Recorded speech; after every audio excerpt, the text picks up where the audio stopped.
I know you paid off the mortgage, Sarah, but we've decided to gift the house to your brother. My mother said it so casually, passing the pot roast across the dining table as if she'd just commented on the weather. And for a moment, I thought I'd misheard her, that the words couldn't possibly mean what they seemed to mean. I'm Sarah Chen, 34 years old, senior partner at Morrison and Associates in San Francisco, and I've spent most of my adult life trying to decode the particular language my family speaks, where love gets rationed and worth gets calculated on scales I've never quite understood. The pot roast sat steaming between us in my parents' kitchen in Daly City, the same kitchen where I'd done homework at that scratched oak table while my brother Marcus watched TV in the living room, the same kitchen where I'd announced my acceptance to Stanford Law School to distracted nods and was later asked if I could be quieter because Marcus was napping. 6 months ago, I had made the final payment on their $680,000 mortgage, had transferred that last $89,000 from my savings account, and watched the balance drop to almost nothing. And I'd brought them the paperwork showing the house was free and clear, and my mother had said, "Oh, that's nice, dear," before asking if I'd heard about Marcus's new business idea. I had driven home that day with my hands shaking on the steering wheel, telling myself that maybe they just needed time to process it, that maybe there would be some acknowledgement later, some recognition of what I'd sacrificed. But now, watching my mother's face as she explained that Marcus needs stability, and I'm already successful, I felt something crack inside my chest, something that had been bending and bending for 34 years. My father sat at the head of the table where he'd always sat, silent, his eyes on his plate. And that silence was its own kind of statement, wasn't it? Marcus lounged in the chair across from me with his new girlfriend Tiffany, who I'd just met 20 minutes ago, and there was something in his expression that made my stomach turn, something knowing and satisfied. "The house I paid for," I heard myself say, and my voice sounded strange, very calm and very distant. My mother's face tightened the way it always did when I pushed back against anything, when I asked for too much or wanted things I wasn't supposed to want. "Well, we're still the legal owners," she said, and somewhere in my lawyer's brain I was already cataloging that statement, already understanding that this was why they'd invited me here, why they'd waited 6 months after that final payment, why Marcus was here with his girlfriend, who was already talking about paint colors and new furniture. I had paid off their mortgage, saved their home from foreclosure, and they were giving it to my brother because that's what had always happened in this family, wasn't it? Before continuing the story, please subscribe. I need to reach 1,000 subscribers to be able to bring you stories like this every day. For you, it's just a click, but for me, it means a lot. Looking at my brother across that table, I could see the entire architecture of our childhood written in his satisfied smirk, could trace the pattern that had been established before I was old enough to understand what it meant. Marcus was 3 years older, and from the beginning he'd been the sun around which our family orbited, charming and charismatic, in the way that let him coast through life, while I learned early that love was something you earned through achievement, and achievement was something that would never quite be enough. He'd gone to UC Santa Barbara on my parents' dime, $120,000 over 4 years for tuition and living expenses and the car they'd bought him sophomore year, while I'd gotten a full academic scholarship to Stanford and worked 3 jobs during law school because scholarships don't cover San Francisco rent, and my parents' contribution to my education was advice about being more social and less serious. I remembered calling home during my first year at Stanford Law, exhausted from pulling an all-nighter in the library while working the early morning shift at a coffee shop and afternoon hours as a research assistant, and my mother had spent 20 minutes telling me about Marcus's new hobby, brewing craft beer in his apartment, about how creative he was, how he just needed time to find his path. Every report card I'd brought home with straight A's had been met with, "That's nice, honey," and a reminder not to let my studies make me boring, while Marcus's gentleman's C's came with reassurances that grades weren't everything, and some people were just late bloomers. When I made law review, my mother had asked if that meant I'd have less time to visit, but when Marcus dropped out of his first post-college job after 3 weeks, they'd taken him to his favorite restaurant and told him he was too special for corporate conformity. I had watched this pattern repeat for 34 years, had felt it shape me into someone who kept achieving and achieving, kept hoping that the next milestone would be the one that finally made them see me, really see me, the way they'd always seen Marcus without him having to do anything at all. My college graduation had been on the same weekend as Marcus's big party with his friends, and my parents had left my ceremony early to help him set up. My 30th birthday had passed with a text message, while Marcus's 30th 2 years ago had involved a catered backyard party for 60 people, where I'd helped in the kitchen and listened to my mother tell everyone about his latest business idea. Something about artisanal food trucks that never materialized beyond the planning stage my parents had funded with $15,000. I had been the useful child, the reliable one, the one who could be counted on to handle things and not make a fuss, and certainly not expect appreciation, while Marcus had been the loved child, the one whose failures were reframed as adventures, and whose potential was always just about to be realized. Sitting in that kitchen with pot roast growing cold on my plate, I finally understood that I had been playing a game where the rules were designed to ensure I could never win. 3 years ago, when my father's commercial real estate business collapsed in the wake of a market downturn that left him overleveraged and underwater on properties he couldn't sell, my parents had called a family meeting in that same kitchen where I now sat with cold pot roast on my plate, and I remembered the panic in my mother's voice when she'd explained they were facing foreclosure on the $680,000 mortgage, that they had 60 days before the bank took the house they'd lived in for 28 years. They'd called Marcus first, of course, and he'd driven down from his apartment in Oakland and listened to the numbers and promised he'd figure something out, that he had some investments that were about to pay off, and I'd watched my parents' faces light up with relief because Marcus was going to save them the way Marcus always came through when it really mattered.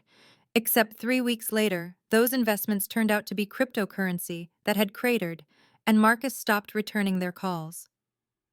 That's when they'd called me, and I remembered sitting in my office at Morrison & Associates, looking at my own financial spreadsheet, at the $150,000 salary I'd worked 70-hour weeks to earn, at the $43,000 still remaining on my law school loans, at the savings account I'd been building for a down payment on my own place because I was 31 years old and still renting a studio apartment in the Sunset District. My mother had cried on the phone, really cried, and my father had gotten on the line and said, "Sarah, you're the only one who can help us." And there had been something in hearing him say that, in being the one they needed, that had made me say yes before I'd thought it through. "We'll pay you back," my mother had promised, and my father had added, "and of course, this house will be yours someday. You know that." And I had wanted so desperately to believe that this was the moment everything would change, that saving their home would finally make them see me as something other than the responsible one who could be counted on and then forgotten. I'd called my fiancé David that night and told him I needed to help my parents, that it would take a few years, but then we could start saving for our future, and I could hear the disappointment in his voice when he'd said, "Sarah, they've never put you first. Why are you doing this?" But I'd convinced him it was different this time, that family took care of family. The payments had been $4,800 every month for 36 months, transfers I'd made with meticulous regularity on the first of each month, and I'd delayed buying my own home, and eventually David had left because he couldn't watch me sacrifice myself for people who never seemed to notice the sacrifice. And every single payment had been met with a brief thank you, if anything at all, certainly never with the gratitude or recognition I'd secretly hoped might finally materialize if I just gave enough.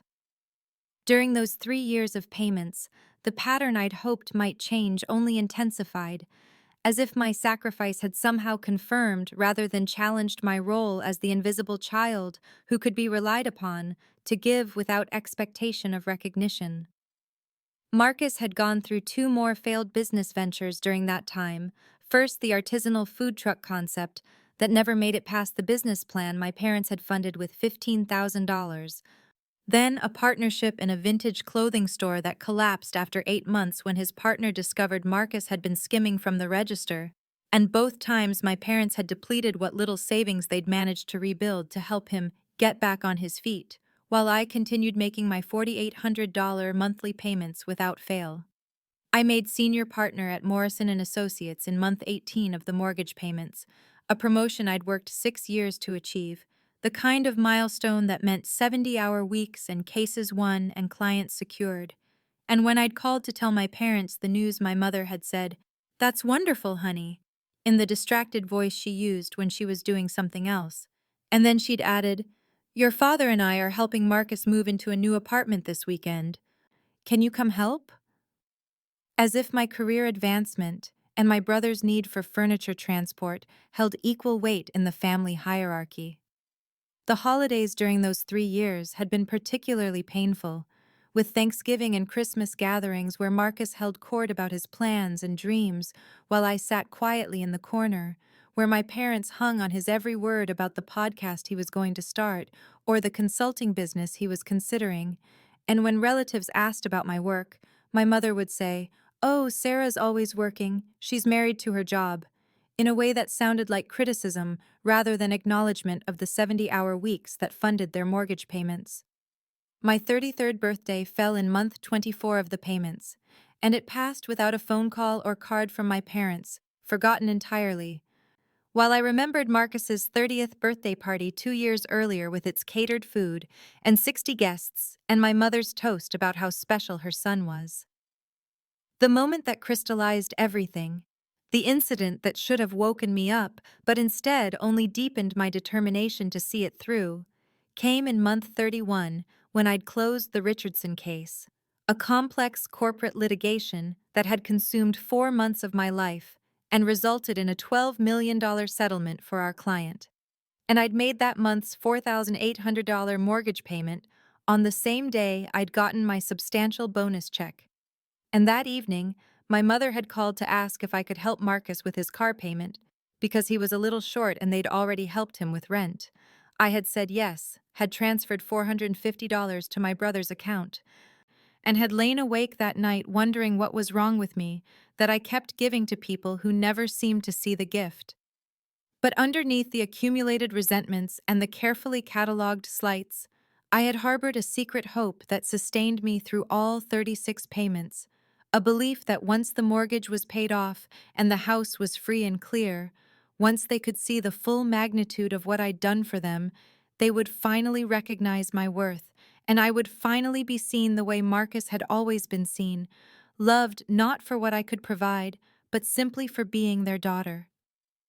6 months ago, on a Tuesday morning in March, when the cherry blossoms were just beginning to bloom along my street, and I'd taken a half-day off work for what I'd thought would be a momentous occasion, I had transferred the final $89,000 balloon payment from my savings account and watched my balance drop to $4,200, everything I'd accumulated beyond my emergency fund now gone, channeled into that house on Maple Avenue where I'd grown up, and where my parents still lived mortgage-free because of me. I had felt a strange mixture of accomplishment and anxiety as I'd printed out the final payment confirmation, along with a complete accounting of every transfer I'd made over 36 months, organizing the documents into a leather portfolio because some part of me wanted this moment to feel official, wanted there to be weight and ceremony to match the magnitude of what I'd done. That afternoon, I'd driven to my parents' house with the portfolio on my passenger seat, and I remembered rehearsing in my head how I might present it, imagining my mother's tears of gratitude and my father's embrace, and perhaps finally the words I'd waited my entire life to hear about how proud they were, how they saw me and valued me and recognized the enormity of the sacrifice I'd made. My mother had been in the kitchen making her chicken salad when I'd arrived, and I'd laid the portfolio on the counter and opened it to show her the final payment confirmation, the spreadsheet documenting $680,000 paid over 3 years, the mortgage satisfaction letter I'd helped them obtain from the bank showing the lien released and the property free and clear. "Oh, that's nice, dear," she'd said, glancing at the papers for perhaps 3 seconds before returning to her celery chopping, and then she'd added, "Did you hear Marcus might start a new company? Some kind of social media consulting thing. Your father and I think it could really be the one." I had stood there in that kitchen feeling something crack inside my chest, some fundamental belief that had sustained me through 36 months of payments. And my father had come in from the garage, and I'd shown him the portfolio, and he'd said, "Thank you, Sarah," in the same tone he might use if I'd picked up his dry cleaning. And then he'd returned to the living room and turned on a basketball game. There had been no celebration, no acknowledgement that I'd just given them $680,000 and 3 years of my life and my relationship with David and any chance of buying my own home. No recognition that what I'd done was extraordinary or that it had cost me anything at all. I had driven home that day with the portfolio still in my passenger seat, unremarkable to anyone but me. And I had felt the first real cracks in my lifelong certainty that if I just gave enough, sacrificed enough, proved myself enough, they would finally see me the way they saw Marcus. The next week, I had declined their invitation to Sunday dinner, claiming work obligations, and then I'd declined the week after that, and I had thrown myself into my cases with a focus that bordered on obsession, taking on the matters no one else wanted, working until midnight most nights, and when the managing partner had offered me a promotion to lead the corporate litigation division, I had accepted immediately, grateful for something that felt like recognition, even if it came from people who weren't my family. The phone call came on a Sunday afternoon in late September, 6 months after that devastating final payment presentation. And my mother's voice had carried an unfamiliar warmth when she'd said, "Sarah, we'd love to have you for dinner next Sunday. Just family. It's been too long since we've all been together." And I had felt something flutter in my chest that I'd thought I'd successfully killed during those months of limited contact. A dangerous hope that perhaps they'd finally recognized what I'd done, and this dinner was meant to be the acknowledgement I'd been waiting for, the gratitude that should have come 6 months ago but was arriving late, better late than never. I had spent the week leading up to that Sunday dinner in a state of cautious optimism I was ashamed to acknowledge even to myself, and I'd bought a new dress for the occasion, navy blue with a professional cut, and I'd had my hair done, and I'd told myself I was being ridiculous, but I couldn't stop the hope from building, couldn't stop imagining my mother's apology and my father's recognition, and perhaps even Marcus finally seeing me as something other than the responsible sister who existed to solve problems he created. When I'd pulled up to the house on Maple Avenue that Sunday at exactly 6 o'clock, I'd noticed Marcus's Tesla already in the driveway alongside a white BMW I didn't recognize, and I'd felt my first flutter of unease that this wasn't going to be the intimate family dinner I'd imagined. But I'd pushed down the anxiety and walked up the familiar path to the front door with the leather portfolio I'd prepared 6 months ago tucked under my arm, still hoping.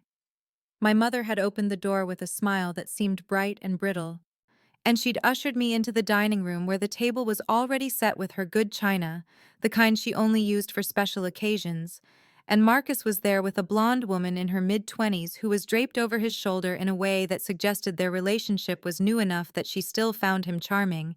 And my mother had said, "Sarah, this is Tiffany, Marcus's girlfriend. Tiffany, this is Sarah, Marcus's sister. She's a lawyer." The pot roast was already on the table, steam rising from the platter, and my father was carving the meat with the concentration he brought to manual tasks, not meeting my eyes. And I'd taken my seat in my usual chair, the one closest to the kitchen that had been mine since childhood, the position that made it easy for me to get up and help serve while Marcus held court from his position at my father's right hand. We'd made it through the preliminaries of passing dishes and small talk about Tiffany's job as a yoga instructor and Marcus's latest idea for a cryptocurrency investment fund before my mother had set down her fork with a deliberate clink against the china and said, "We've asked you all here because your father and I have made an important decision about our future and the future of this house." And I had felt my stomach drop even before she continued, some primal instinct recognizing the tone she used when she was about to announce something she knew was controversial, but had already decided was final. "We've decided to gift the house to Marcus," she'd said, and the words had landed in the middle of the table like a grenade, and she'd continued quickly as if speed might soften the blow. "Because he needs stability to really get his life established. And you're already so successful, Sarah. You're making excellent money and you'll be fine. But Marcus needs this foundation to build from, and your father and I feel this is the best use of the property."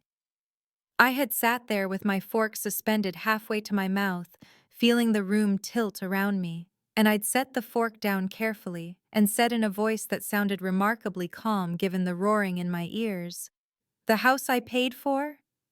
My mother's expression had shifted to irritation, the look she got when someone questioned her decisions, and she'd said, "Well, we're still the legal owners, Sarah, the deed is in our names, and we can do what we want with our own property." And Marcus had remained silent, but I could see the smug satisfaction in the set of his shoulders, and Tiffany had clapped her hands together and said, "Oh my God, babe, this is amazing. I already have so many ideas for decorating," completely oblivious to the fact that she was celebrating my destruction. I set down my fork with deliberate care, the kind of precision I used in depositions when I needed to maintain absolute control, and I said in a voice that carried no emotion, "I'd like to discuss the repayment terms for the $680,000 I paid on your mortgage." And the silence that followed was so complete I could hear the clock ticking in the hallway, and my mother's face transformed from satisfied matriarch to affronted victim in the span of a heartbeat. "You kept track?" she said, and her voice carried a tone of genuine shock mixed with what I recognized as her particular brand of moral indignation, the one she deployed when someone had the audacity to challenge her narrative. "That's so mercenary, Sarah. I can't believe you were counting every penny like we're strangers instead of family." My father shifted in his chair and cleared his throat, that preparatory sound he made when he was about to say something he didn't quite believe, and he offered weakly, "We thought it was a gift to the family, Sarah, a way of helping us all stay together."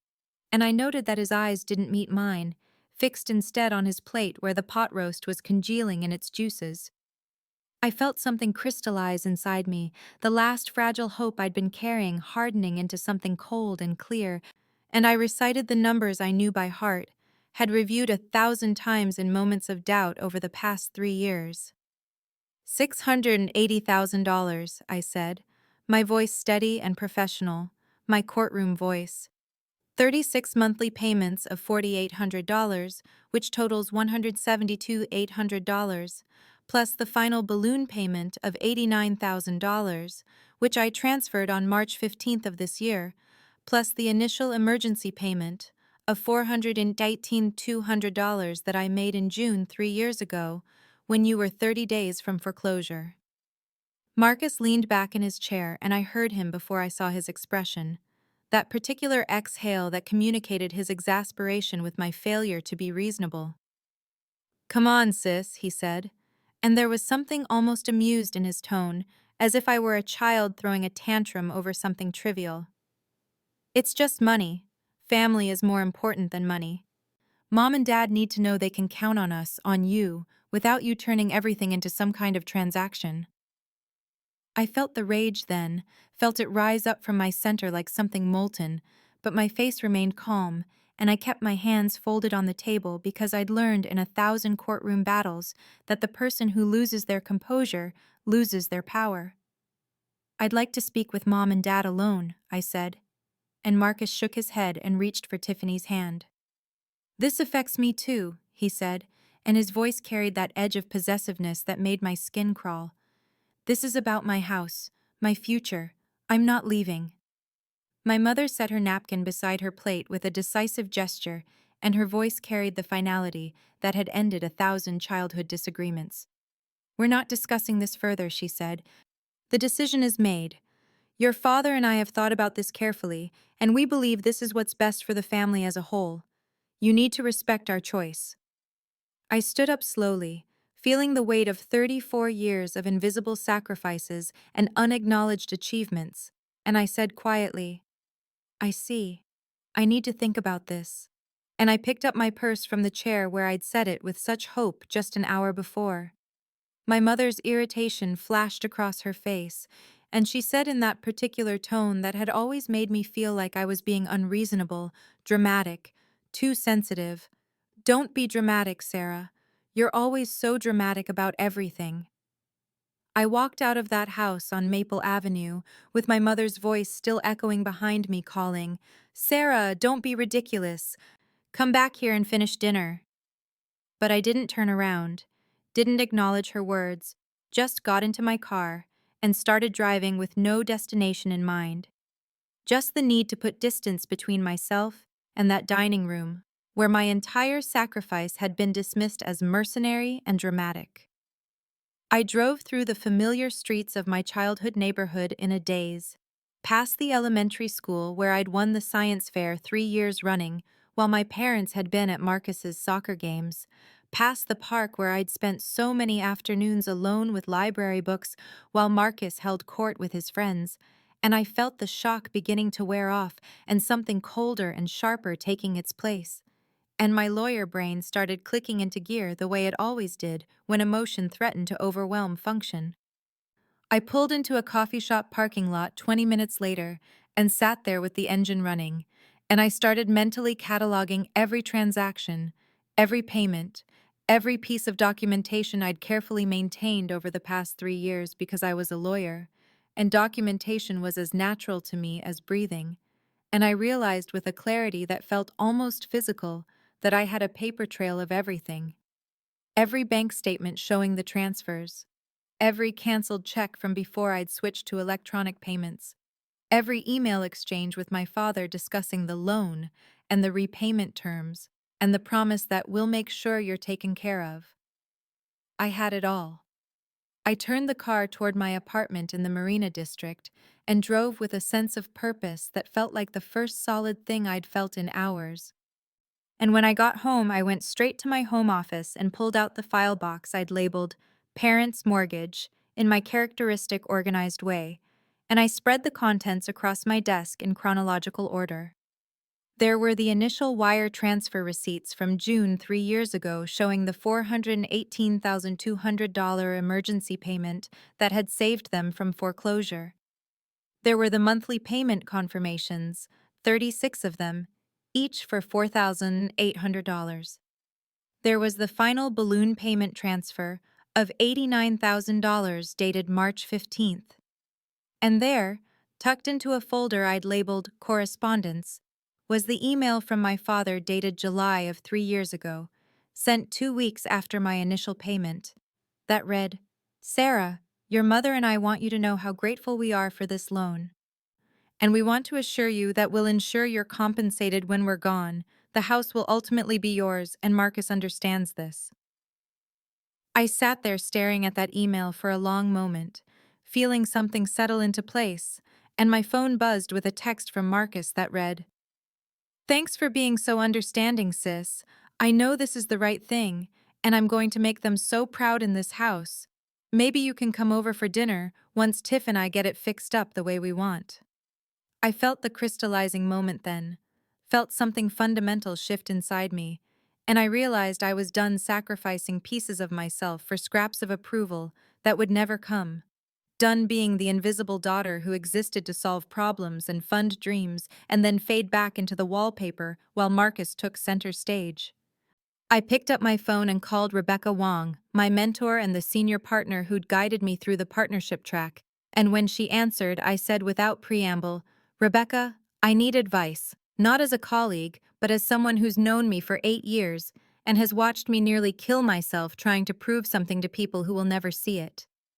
She listened while I laid out the whole story, 3 years of payments and a lifetime of being overlooked culminating in tonight's announcement, and when I finished there was a long pause before she said in that crisp, decisive way she had, "Sarah, treat this like any other case. Document, strategize, execute. You have the evidence. You have the law on your side. The only question is whether you have the courage to value yourself the way you'd value any other client who came to you with this fact pattern." I realized she was right, and I felt something like relief wash over me. The relief of finally having permission to stop being the good daughter and start being the person who demanded what she was owed. I was at my desk by 7 the next morning with a double espresso, and the kind of sharp focus I usually reserved for depositions in hostile territories, and at 8:30 I walked down the hall to the office of James Liu, a colleague who specialized in family law and had handled some of the ugliest estate disputes I'd ever witnessed. And when I laid out the facts, he sat back in his chair and listened with the kind of attention that told me he understood exactly how significant this was. "You've got 3 causes of action minimum," he said when I finished, ticking them off on his fingers. "Breach of oral contract based on your father's emails and the clear promise of repayment. Detrimental reliance because you emptied your savings and ended your engagement based on their representations. And unjust enrichment because they'll be transferring a $680,000 asset they didn't pay for." He pulled up something on his computer and frowned. And then he said the words that made my stomach drop. "Sarah, I did a quick property records search while you were talking. Your parents filed a preliminary change of ownership form yesterday. They're planning to transfer the deed to Marcus within the week." I felt the urgency then, felt it like a physical thing pressing against my chest. And I realized that while I'd been processing my emotions and gathering my courage, they'd been moving forward with their plan, confident that I would ultimately acquiesce the way I always had. "I need to file for a temporary restraining order," I said, and James nodded. "Today. This afternoon if possible. I can have the paperwork ready by 2, if you can get me organized copies of your documentation within the next 2 hours." I spent those 2 hours in a conference room with my assistant Monica, who'd been with me for 4 years and had processed many of the payment transactions, and she helped me organize everything into chronological binders with tabs and exhibits like we were preparing for trial, because we were, and at one point she looked up at me and said quietly, "I remember when you made that final payment in March. You came back to the office and you looked so relieved, and I thought finally they're going to appreciate what she did. And then a week later you seemed so sad, and I wondered what happened." I realized then that I had witnesses beyond just documentation, people who'd watched me sacrifice and strain and pour everything into a family that took without acknowledgement. And I asked Monica if she'd be willing to provide a declaration about what she'd observed, and she didn't hesitate. "Absolutely," she said. "What they're doing is wrong." I thought about calling David, my ex-fiancé who'd walked away 3 years ago when I'd chosen to save my parents' house over starting our life together. And I sat there with my phone in my hand feeling the weight of that decision, and I remembered his face when I'd told him I couldn't buy a house with him because I needed to help my family, and how he'd said he understood, but I could see the hurt in his eyes, and I wondered if he'd even take my call. But I dialed his number anyway, and when he answered, I heard the surprise in his voice, and I said, "David, I need to tell you something and possibly ask you for help." And I laid out the whole situation, and there was a long silence before he said, "Sarah, I'll help you with whatever you need. I'm actually relieved you're finally standing up to them." By noon, James had the complaint drafted, and by 2 we'd filed it electronically with the Superior Court, along with the motion for a temporary restraining order. And by 4:30 we had a hearing date set for the following morning, and an order to show cause why the restraining order shouldn't be granted. And I sat in my office as the sun slanted through the windows, and I stared at the court documents, and I felt the fear rise up. The fear of being that daughter who sued her own family, who chose money over harmony, who was mercenary and dramatic and ungrateful, and I heard my mother's voice in my head telling me I was being unreasonable. But then I remembered every overlooked achievement, and every time I'd made myself smaller so Marcus could shine brighter. And I thought about that email from Marcus thanking me for being understanding about him taking the house I'd paid for, and I realized that self-respect wasn't the same thing as selfishness, and demanding what I was owed wasn't the same thing as being mercenary. And I made the decision that had been building since the moment my mother had so casually announced they were giving away my $680,000 sacrifice to my brother who'd contributed nothing. I instructed James to arrange for service of process on my parents, and he suggested we use a professional process server who could document the delivery with precision. And when I asked when would be the most effective time, he looked at me with that carefully neutral expression lawyers develop and said, "Legally, any time is appropriate, but strategically you might consider when it would have maximum impact." And I thought about it for exactly 30 seconds before I remembered that Marcus's 31st birthday dinner was scheduled for Friday night at my parents' house. The kind of elaborate celebration my mother always threw for her golden child, with catered food and extended family and probably 20 or 30 guests. And I felt something cold and sharp settle in my chest as I said, Friday evening, around 7, at their home address. The process server delivered the complaint and temporary restraining order at 7:15 on Friday while my parents were hosting Marcus's birthday party. And I knew this because I was sitting in my apartment with a glass of wine I couldn't drink, watching my phone and waiting, and at 7:30 my mother called and I could hear the party noise in the background, and her voice came through the phone like a scream. "How dare you?" she said. Not even a greeting, just those 3 words loaded with more venom than I'd ever heard from her. "How dare you sue your own family? How dare you humiliate us like this in front of everyone? How dare you ruin your brother's birthday with your selfishness and your greed?" I felt remarkably calm as I said, "How dare you steal $680,000 from me and give it to Marcus like my sacrifice meant nothing?" And there was a pause before she said, "This is about money. You're really going to destroy this family over money." And I said, "No, you destroyed this family when you decided I was only valuable for what I could provide, and not worthy of basic honesty or respect." And I hung up while she was still talking. My father called 20 minutes later with a different approach, his voice heavy with disappointment and concern as he said, "Sarah, your mother is very upset. This stress isn't good for her health. You know she has high blood pressure, and I think you're acting rashly. Can't we discuss this like adults without involving lawyers and courts?" And I felt the old guilt trying to rise up, the lifetime of being responsible for everyone else's emotional state. But I pushed it down and said, "You had 3 years to discuss this like adults. You had 6 months since I made the final payment to acknowledge what I'd done. You had multiple opportunities before you decided to give away my money to Marcus, and you chose not to take any of them."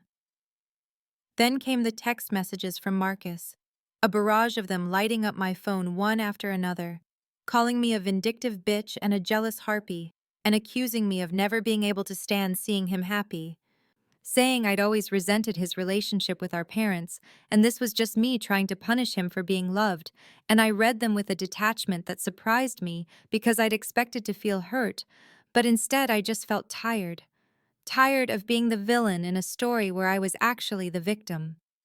The extended family weighed in over the weekend, aunts and uncles who'd watched the favoritism play out for decades suddenly having opinions, my mother's sister texting that I should be ashamed of myself for airing family business in court, my father's brother sending a long email about forgiveness and family loyalty that made no mention of the $680,000, or the betrayal, or the years of being invisible, and I realized my parents had already begun spinning the narrative their way, painting themselves as victims of their ungrateful mercenary daughter. But then on Sunday evening, my phone rang with a number I almost didn't recognize, my grandmother's cell phone that she barely knew how to use. And when I answered, her voice came through clear and strong as she said, "Sarah Chen, I always knew you had a spine. I've just been waiting for you to find it, and I want you to know that I've been watching this pattern for years, and if you need me to testify about what I've seen, I'll be there." I felt something break open in my chest, felt the first crack in the isolation I'd been experiencing, and I said, "Grandmother, you'd do that?" And she said, "Darling, someone needs to tell the truth about how they've treated you. And if your parents won't do it, then I will. That house should be yours, and everyone with eyes has known it since the day you made that first payment." And for the first time since this whole nightmare began, I felt like maybe I wasn't crazy. Maybe I wasn't being unreasonable. Maybe someone else had finally seen what I'd been living through all along. The discovery phase began 3 weeks after I filed the lawsuit, and James scheduled depositions for both my parents at a conference room downtown where everything would be recorded and transcribed, and where they'd have to answer questions under oath with their attorney present. And I sat in my office the morning of my mother's deposition, feeling a strange mixture of dread and anticipation, because part of me still wanted to believe there was some explanation that would make this all make sense. Some reason beyond simple cruelty for what they'd done. James called me at 2 in the afternoon and said, "Sarah, you need to see this." And he sent me the financial disclosure documents my parents had been required to produce. And there it was in black and white, $340,000 in combined retirement accounts that they'd claimed didn't exist when they'd come to me 3 years ago desperate for help with the mortgage. I stared at those numbers and felt something shift in my understanding because they'd had resources, they'd had options, but they'd come to me anyway and taken everything I could give while sitting on $333,000. And when I asked James why they would do that, he said quietly, "Because they could, because you let them, because it was easier than dipping into their own money or telling Marcus no." My mother's deposition transcript arrived that evening, and I read it at my dining table with a glass of wine I kept forgetting to drink. And there, on page 47, was the answer to the question that had been haunting me. James asking, "Why did you decide to give the house to Marcus instead of Sarah, who paid the mortgage?" And my mother's response recorded by the court reporter. "Marcus will take care of us when we're old. He's the kind of son who'll be there for his parents. And Sarah has always been so independent and focused on her career, we knew she'd be fine on her own. And besides, Marcus needs the stability of homeownership to really thrive and reach his potential." I read those words 3 times, and each time they hit harder because she'd actually said it out loud, actually admitted that I'd been valuable for my money, but Marcus was valuable for his presence. And the court reporter had typed it all down in careful formatting, and now it existed as legal testimony that could never be taken back. The next transcript was even worse. My father's deposition, where James had asked, "When did you decide not to repay Sarah?" And there was a long pause marked in the transcript as "Witness confers with counsel," before my father answered, "I guess we talked about it around March, maybe 3 months before Sarah made the final payment, and Helen said it didn't make sense to repay Sarah when we could give the house to Marcus and really set him up in life, and I thought maybe Sarah wouldn't mind since she'd done so well for herself." And James had followed up with, "Did you tell Sarah about this decision?" And my father had answered, "No, we thought it would be easier to just present it as a done deal." But the most damaging evidence came from the email discovery, messages between my father and Marcus that James had subpoenaed from Marcus's email account. And there, in a thread from March 15th, 3 months before I made that final balloon payment, was my father writing, "Your mother and I have decided the house should go to you. Sarah has her career and doesn't need it the way you do. We'll tell her after she finishes paying it off." And Marcus responding, "Thanks, Dad. I really appreciate you guys looking out for me. I promise I'll make you proud." And I sat there looking at the timestamp and realizing they'd made this decision and planned this betrayal while I was still emptying my savings account to give them what they'd asked for. Marcus's deposition was scheduled for the following week, and James strongly suggested I not attend in person, but offered to set up a video link so I could watch from my office. And I accepted because I needed to see my brother's face when he answered questions about his role in all of this. And I sat at my desk with the video conference open, watching Marcus swagger into the conference room in a suit that probably cost more than my monthly mortgage payment would have been if I'd been able to buy a home 3 years ago instead of saving theirs.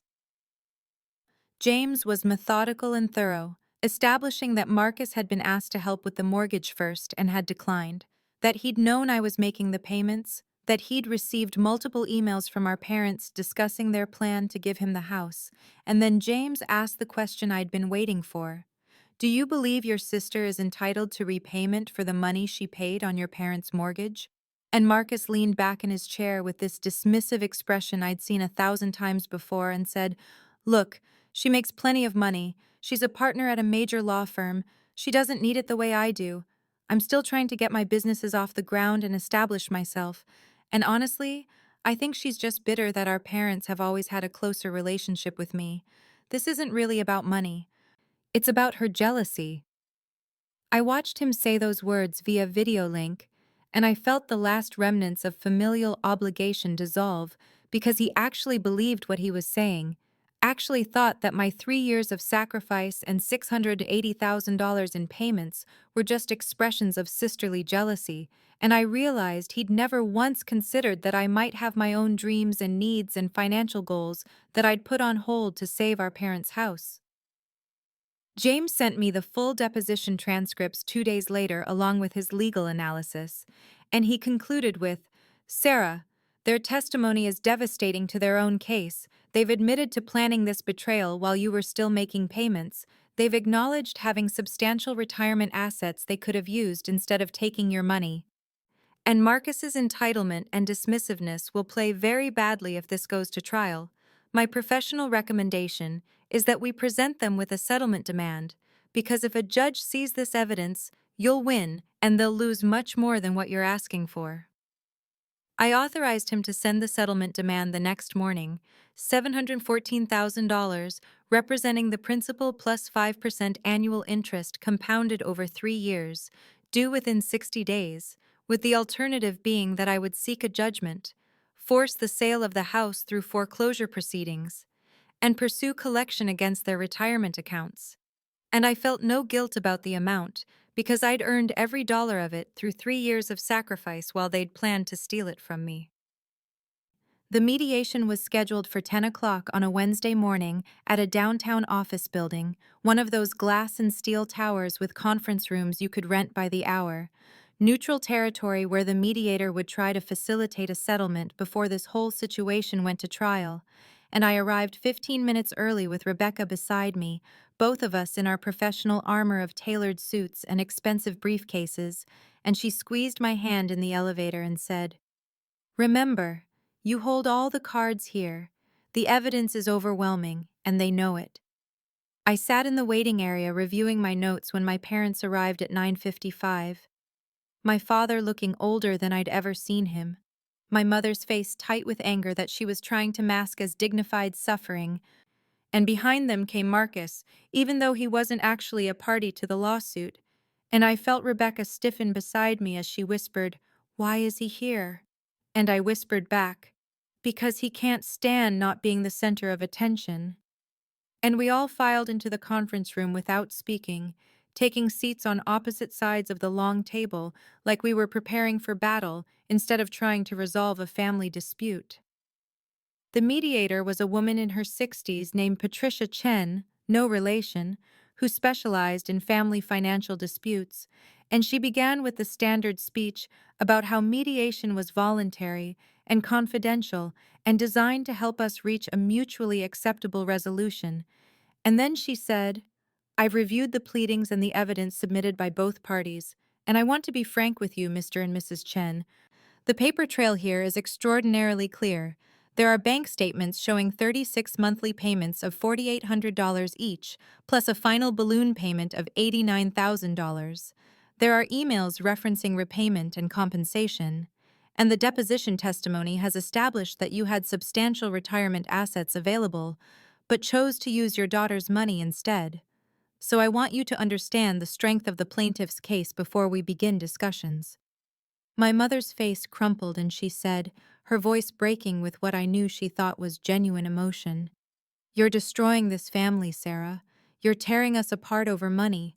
I never thought a daughter of mine would be so cold and mercenary." And I felt something snap inside me as I leaned forward and said with perfect calm, "No.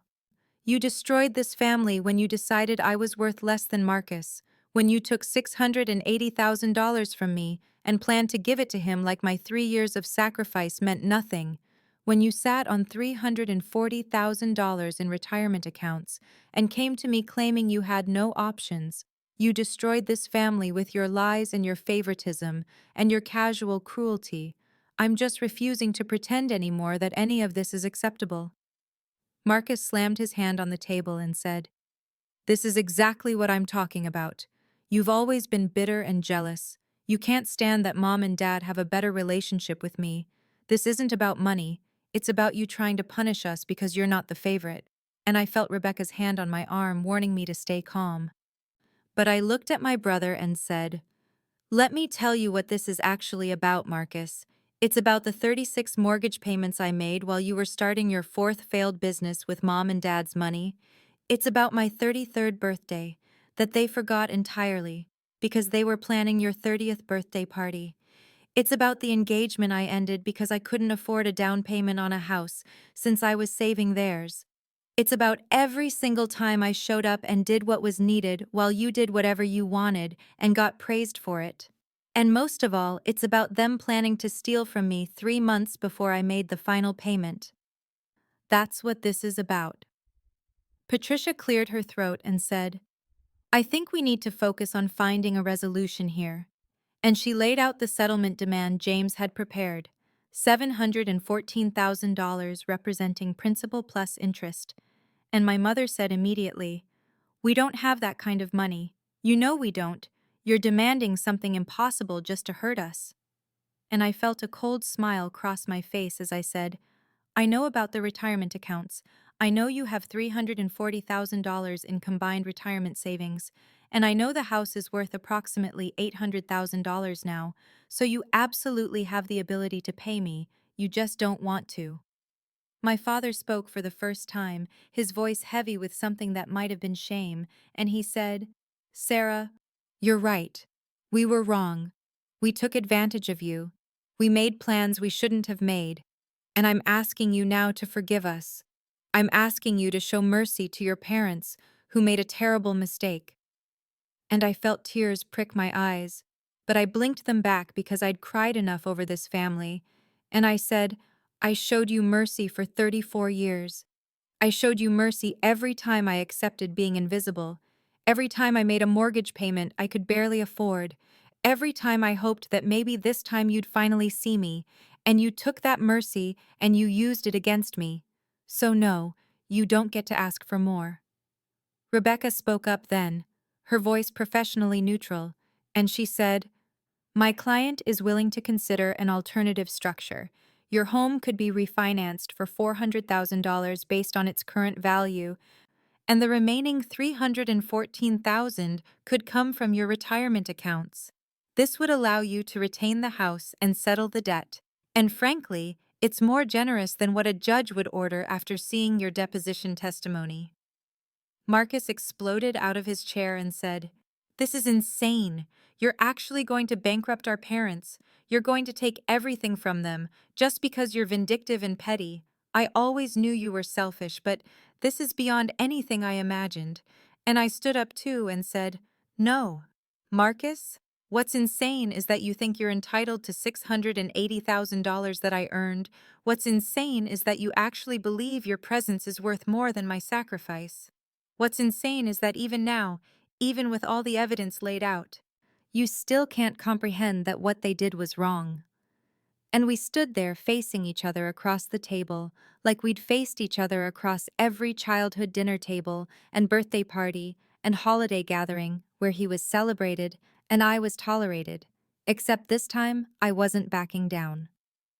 Patricia called for a 15-minute recess, and my parents' attorney, a tired-looking man named Gerald Hirsch, pulled them into a smaller conference room while Rebecca and I stepped out to the hallway, and she said, "They're going to settle. Their lawyer knows this case is a disaster for them.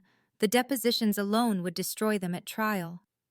And I nodded, but felt strangely hollow, because I'd won, but it didn't feel like victory. It felt like the final confirmation that my family had never valued me the way I desperately needed them to. When we reconvened, Gerald spoke first and said, "My clients are prepared to accept the settlement structure proposed, 400,000 from a cash-out refinance and 314,000 from retirement accounts paid in full within 60 days. But they're requesting that the payment schedule be extended to 90 days to allow time for the refinancing process." And Rebecca looked at me, and I nodded, because 2 months versus 3 months didn't matter when I'd already waited 3 years for acknowledgement that would never come. Marcus exploded immediately and said, You can't be serious. You're actually going to let her take everything. You're going to refinance the house and drain your retirement because she's throwing a tantrum. And my mother reached for his hand and said, Marcus, sweetheart, we don't have a choice. The evidence is too strong.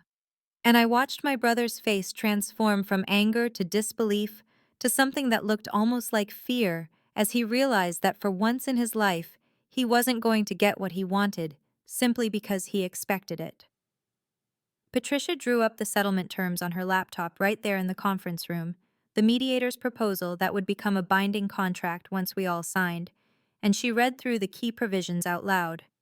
Sarah Chen to receive $714,000, representing principal plus interest. Payment to be made in full within 90 days via wire transfer.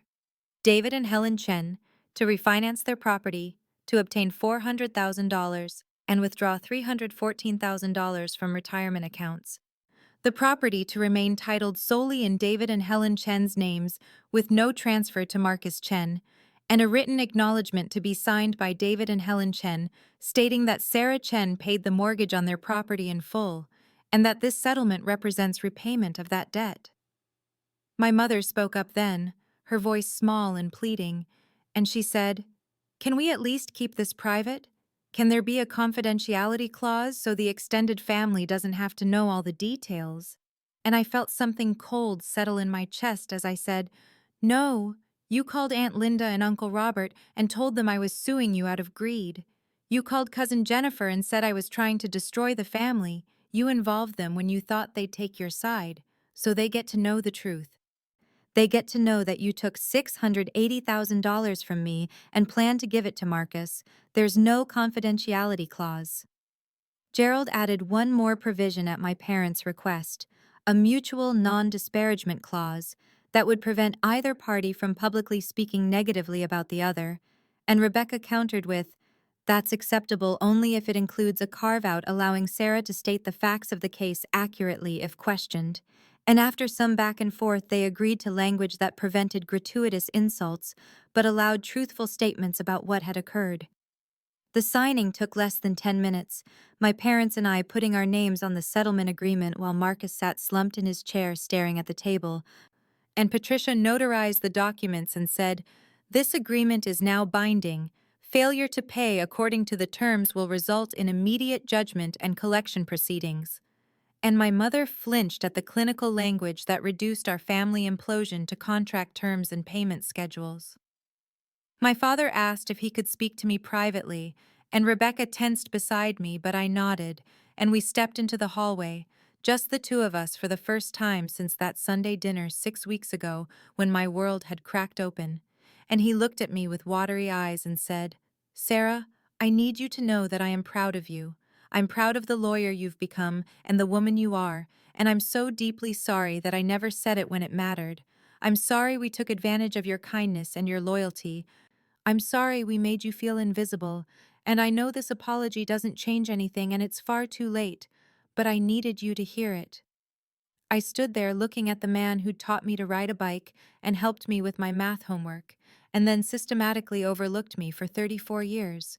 And I felt tears threaten, but I kept my voice steady as I said, "Thank you for saying that. And you're right. It doesn't change anything. It doesn't give me back the 3 years I spent sacrificing for a family that was planning to betray me. It doesn't give me back the engagement I ended, or the home I didn't buy, or the countless moments when I needed you to see me and you looked right through me to Marcus. But I appreciate you saying it now, even if it's only because you got caught." We walked back into the conference room together, and I gathered my briefcase and my copies of the settlement agreement.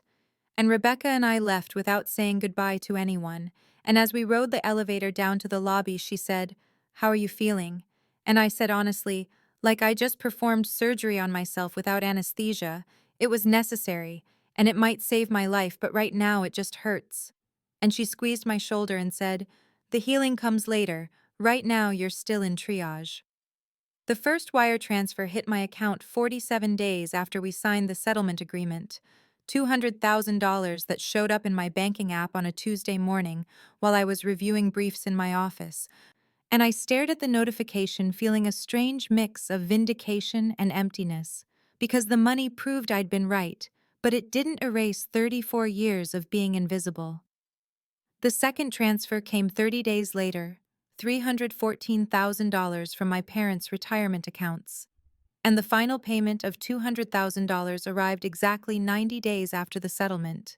The full $714,000 now sitting in my account like a monument to everything I'd lost and everything I'd finally claimed for myself. I spent 2 weeks looking at condos in San Francisco, walking through spaces that could actually be mine, not sacrificed for someone else's benefit.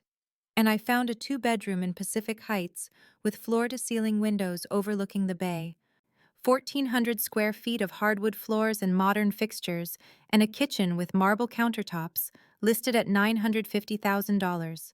And I made an offer that same day. I put down $400,000, nearly 60%, that made the sellers accept immediately. And I signed the papers 3 weeks later with Rebecca beside me as my witness. And when the realtor handed me the keys, she said, "Congratulations on your new home." And I felt tears prick my eyes because this was mine, bought with money I'd earned and then fought to reclaim. And nobody could take it from me or give it to someone they loved more. The relationship with my parents settled into something cold and formal, like a business arrangement between distant acquaintances. Monthly phone calls where we discussed weather and generic pleasantries, but never acknowledged the chasm between us. And my mother made several attempts to invite me to Sunday dinners, that I declined with polite excuses about work commitments until she stopped asking. Marcus posted something on social media about how success changes people and family means nothing to those who worship money. And I saw it because 3 cousins sent me screenshots asking what was going on, and I responded to each one with a simple statement of facts. I paid their mortgage for 3 years. They planned to give the house to Marcus. I sued and won, and I was done explaining or defending myself. Grandmother started coming to my new condo every Thursday evening for dinner, just the two of us, in my sun-filled dining room, and she'd bring stories about my grandfather and advice about standing firm in your truth. And she told me more than once that she was proud of me for refusing to disappear, just because it made other people comfortable. The surprise came 6 months after the settlement, when David called and asked if I wanted to get coffee, just to catch up and see how I was doing. And I said yes, even though my hands shook a little when I hung up the phone, because I'd missed him desperately, but hadn't let myself admit it during the chaos of the lawsuit. We met at a cafe in North Beach on a Saturday morning and talked for 3 hours, and he said, "I heard what happened. Your cousin Jennifer told my sister, and Sarah. I'm so sorry they did that to you, but I'm not sorry you fought back. Watching you stand up for yourself is the most magnificent thing I've ever seen." And something tight in my chest loosened because he saw me, really saw me, and respected what he saw. We started seeing each other again cautiously, coffee dates that became dinners that became weekends together, and 3 months later, he had a drawer at my place, and I had a key to his apartment. And it felt different this time, because I wasn't sacrificing pieces of myself to make it work. I was showing up whole, and he was showing up for all of me. The promotion came through in March, managing partner of the litigation division, announced at the firm-wide meeting where the senior partners praised my trial skills and strategic thinking. And Rebecca hugged me afterward and whispered, "You earned every bit of this." And I knew she meant more than just the promotion. She meant the life I was building from the wreckage of what my family had tried to make me accept. Thanksgiving morning arrived with fog rolling across the bay and sunlight breaking through in golden shafts that painted my living room like something from a dream. And I stood in my kitchen arranging appetizers on slate serving platters, while David moved around me with the easy familiarity of someone who'd earned his place in my space, checking the turkey in the oven and refilling my coffee without me having to ask. And I felt a contentment that had nothing to do with proving anything to anyone and everything to do with building a life that reflected my actual worth. The guest list was small and deliberately chosen, Rebecca arriving first with her husband Tom and a beautiful bottle of wine. then my grandmother, who I'd sent a car for because she was 83 now, and I didn't want her navigating public transit, then two associates from my litigation team who'd become genuine friends, and finally my former assistant Claire, who'd testified about processing my mortgage payments, and who'd told me privately that watching me fight back had inspired her to leave her own toxic family situation. I'd sent my parents an invitation 6 weeks earlier, a formal card with my new address, and a note that said they were welcome to join us if they felt comfortable. And my mother had called to decline, saying it would be too awkward and asking if we could have lunch sometime in December instead, just the two of us.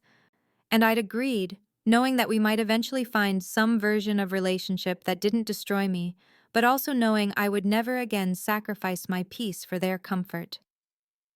Marcus had sent a text that morning that said, "Hope you're enjoying your blood money. Some of us still value family over dollars." And I deleted it without responding, because I'd finally learned that you can't reason with someone who's determined to see themselves as a victim of your boundaries. We gathered around my dining table that seated 8 comfortably, the bay visible through the windows behind us, and my grandmother stood with her wine glass raised and said, "I want to make a toast to Sarah, who taught us all what it means to know your worth and refuse to accept less than you deserve, who showed us that standing up for yourself isn't selfishness, but survival, and who built this beautiful life not by tearing anyone down, but by refusing to let anyone tear her down anymore." And everyone raised their glasses while I felt tears threaten, because this was what family was supposed to feel like. People who saw you and celebrated you and showed up not because they needed something, but because they valued who you were. The conversation flowed easily around the table, stories and laughter, and the comfortable silences of people who didn't need to perform for each other. And at one point, David reached under the table and squeezed my hand, and I squeezed back. And I thought about the fact that we were talking about setting a wedding date for next spring, something I'd delayed 3 years ago to pay my parents' mortgage, and something I was now choosing freely with a partner who'd waited for me to find my own strength. After dinner, while we were having coffee and pie, Rebecca told the story of the mediation without naming names, talking about a client who'd sued family members and won not just money but self-respect. And one of my associates said, "That takes incredible courage. Family is supposed to be the people who would never take advantage of you." And I said quietly, "Family is supposed to be the people who see your value. And sometimes you have to build that family yourself, from people who aren't related by blood, but are connected by choice and respect." Later, after everyone had left except David and grandmother, the three of us sat in my living room watching the city lights come on across the bay, and grandmother said, "Your grandfather would have been so proud of you. He always said that the measure of a person isn't what they do when it's easy, but what they do when it costs them something. And you paid a high price to learn who you really are. But look at what you got in return." And she gestured around my home, at the life I'd built, at David beside me, and the peace that had settled into my bones over the past year. I walked her down to her car when the driver arrived, and she hugged me and whispered, "You know they'll never really understand what they lost. They'll always think you were the one who walked away. But you and I know the truth. You were the one who stopped chasing people who were running from you." And I held her a little longer than usual because she'd been the one person in my family who'd consistently seen me even when I couldn't see myself. David and I cleaned up the kitchen together in comfortable silence, loading the dishwasher and putting away leftovers. And when we finally collapsed on the couch, he said, "That was perfect. Exactly what Thanksgiving should be." And I said, "It was, wasn't it?" And I meant it because there was no undercurrent of tension, no bracing myself for criticism, no performing for approval I'd never receive. I thought about last Thanksgiving, spent at my parents' house where my mother had asked me to bring 3 side dishes and then served Marcus's store-bought pie first, where my father had talked for 20 minutes about Marcus's latest business idea while I sat invisible at the end of the table, where I'd driven home alone and cried in my car before going inside to my empty apartment and wondered why I kept showing up for people who never showed up for me. The contrast was so stark it almost made me laugh. The difference between begging for scraps of recognition and sitting full and satisfied in a home I'd bought with money I'd fought to reclaim, surrounded by people who valued me not for what I could provide, but for who I was. I'd made full equity partner in September, my name added to the firm letterhead, my compensation package reaching numbers I'd once thought impossible, and I'd paid off the remainder of my law school loans, and opened investment accounts, and started a fund for the children David and I talked about having someday. And every financial decision I made now was mine alone, not weighed against someone else's needs or judged by someone else's standards. My mother had asked during one of our brief phone calls if I was happy now that I'd gotten what I wanted, and the question had been loaded with implication that I'd destroyed the family for money, but I'd answered honestly and said, "I'm happy now that I've stopped waiting for you to see me. I'm happy now that I've built a life where I don't have to earn the basic respect that should have been freely given." And yes, getting my money back was important because it represented years of my life and sacrifice. But what I really got back was myself.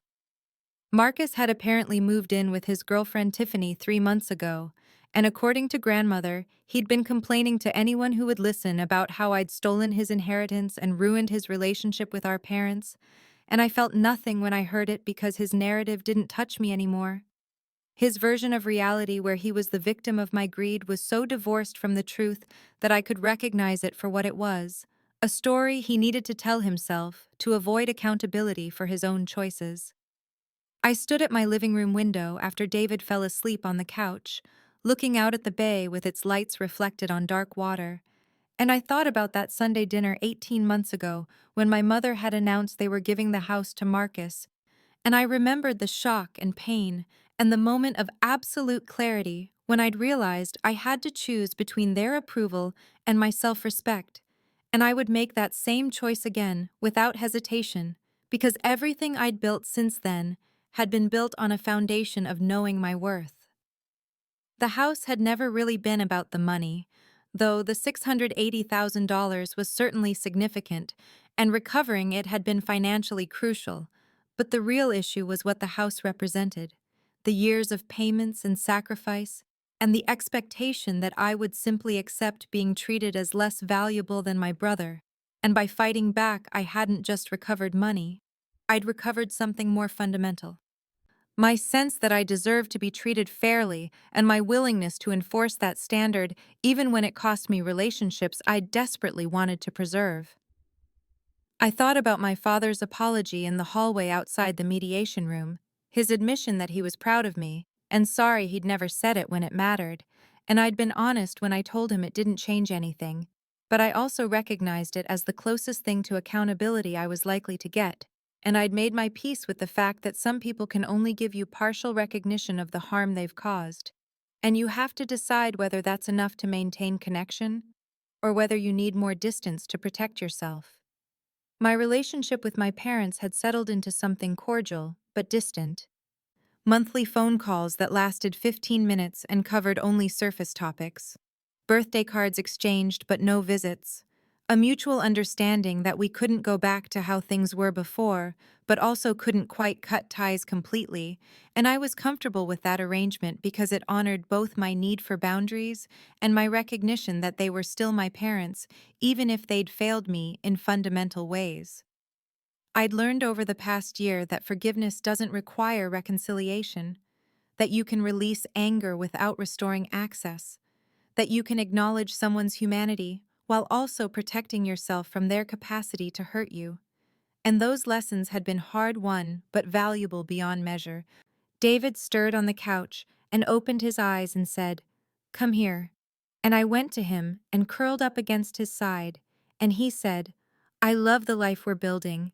I love who you are, and I'm grateful every day that you fought for yourself because if you hadn't, you wouldn't be this version of you, the one who knows what she deserves and won't settle for less." And I kissed him and said, "I'm grateful too, for all of it, even the painful parts, because they taught me that I could survive losing their approval and that the person I became without it is someone I actually like."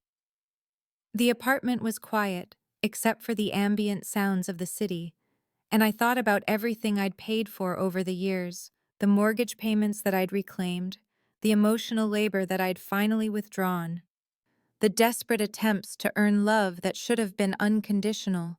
And I thought about what I'd bought with all that currency, my freedom from a narrative that said I was worth less, my peace that came from aligning my actions with my worth, my life built not in reaction to their rejection, but in celebration of my own value.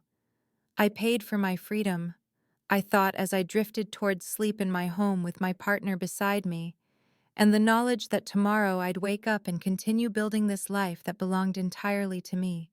And it was worth every penny, every moment of discomfort, every relationship that didn't survive my decision to stop accepting less than I deserved, because what I had now was real and solid and mine, and nobody could take it from me or give it to someone they loved more, because I'd finally learned to be the person who loved me most, and that made all the difference.